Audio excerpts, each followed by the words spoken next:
ચાલુ મેચમાં સામસામે અટક્યા ખેલાડીઓ, અભિષેક શર્માનું મોટું બયાન। મિત્રો, પૂરો મામલો જાણવા માટે જુઓ પૂરો વિડીયો। મેચની પૂરી હાઇલાઇટ જોવા માટે જુઓ પૂરો વિડીયો। પરંતુ તેના પહેલા મિત્રો, તમે પણ ક્રિકેટ જગતની તમામ ખબરો સૌથી પહેલા મેળવવા માંગતા હોય તો વિડીયોને લાઇક કરીને અમારી ચેનલને સબસ્ક્રાઇબ કરો। પાકિસ્તાન સામે ભારતીય કેપ્ટન સૂર્યા કુમાર યાદવે ટોસ જીતીને પહેલા બોલિંગ કરવાનો નિર્ણય લીધો। મિત્રો, પહેલા બેટિંગ કરવા ઉતરેલી પાકિસ્તાન ટીમની શરૂઆત ખૂબ સારી રહી। સાહિબજાદા ફરહાન અને ફખર જમાને પાકિસ્તાનને ખૂબ જ તાબડતોડ શરૂઆત આપી। પહેલા બોલથી તેમણે બોલરો પર અટેક કરવાનું ચાલુ કરી દીધું, પરંતુ ત્રીજી ઓવરમાં હાર્દિક પંડ્યાએ ફખર જમાનને કેપર સંજુ જોડે કેચ આઉટ કરાવી દીધો। પછી સાઇમ અયુબ અને ફરહાને બેટિંગ સંભાળી। મિત્રો, બંનેએ કેટલાક આકર્ષક શોટ લગાવ્યા। મિત્રો, 11મી ઓવરમાં પાકિસ્તાને 100 રન પૂરા કરી દીધા, પરંતુ પછી ભારતીય બોલરોએ કર્યો કમબેક। શિવમ દુબેએ સાઇમ અયુબને આઉટ કરી દીધો અને નવા આવેલ બેટ્સમેન હુસૈન તલતને કુલદીપ યાદવે ચાલતો કરી દીધો।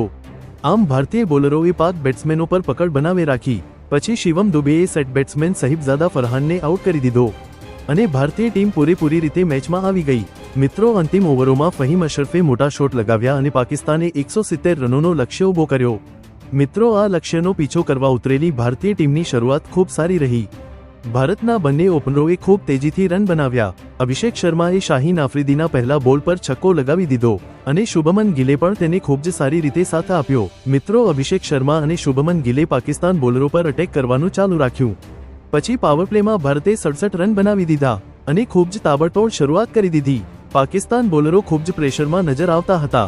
તેઓ અભિષેક શર્મા અને ગિલને ઉશ્કેરી રહ્યા હતા, પરંતુ ભારતીય બેટ્સમેનો તેનો જવાબ બેટ દ્વારા આપતા હતા।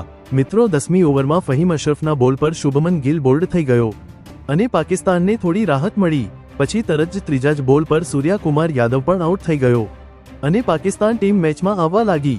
પરંતુ બીજી બાજુથી અભિષેક શર્માનું અટેક ચાલુ જ હતું। 28 બોલમાં અભિષેક શર્માએ 50 પૂરી કરી અને 74 રન બનાવીને અભિષેક પણ આઉટ થઈ ગયો। પછી તિલક વર્મા અને સંજુ સમસને ભારતની ઇનિંગને આગળ વધારી, પરંતુ તેઓ ડોટ બોલ રમીને પાકિસ્તાનને મેચમાં પાછું લાવી રહ્યા હતા। મિત્રો, 17 બોલમાં 13 રન બનાવીને સંજુ સેમસન આઉટ થઈ જાય છે અને પાકિસ્તાન મેચમાં ફરી પાછો આવી જાય છે। અને મિત્રો, ત્યારબાદ હાર્દિક પંડ્યા મેદાનમાં આવે છે અને પહેલા જ બોલ પર ચોકો લગાવીને બધું જ પ્રેશર દૂર કરી દે છે। અને આ જોઈને તિલક વર્મા પણ ઉત્સાહમાં આવી જાય છે અને ને સિક્સરો લગાવીને મેચ પૂરી કરી દે છે। મિત્રો, ભારત આ મેચ 18 ઓવર અને 5 બોલમાં જીતી જાય છે। મિત્રો, તમને ભારતીય ટીમનું પ્રદર્શન કેવું લાગ્યું અમને કમેન્ટ કરીને જણાવો।